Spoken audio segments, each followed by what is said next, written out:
करमपुर थाने के अदकोट मच्छी बुंड वारे इलाइक़े में ज़मीनी तकरार तां अब्दुल ख़ालिक ओगाई ऐं बुड्ढो ओगाई धुरनि में झेड़ो थी पियो। लठियूं कुआड़ियूं लॻण सबबि ॿिन्ही धुरनि जा आमद अली कुर्बान मेहरान राइब अली अब्दुल आदि एहसान अब्दुल शकूर सनाउल्ला ऐं ॿिया ज़ख़्मी थी पिया।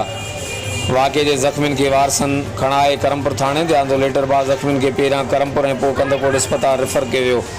वाक़े जे ज़ख़्मियुनि मां एहसान ओगाई ऐं अहमद अली ओगाई जी हालत इंतिहाई गणती जोगी ॿुधाई पई वञे। ताज़ा लाइ ॾिसंदा रहो JTN वेब न्यूज़।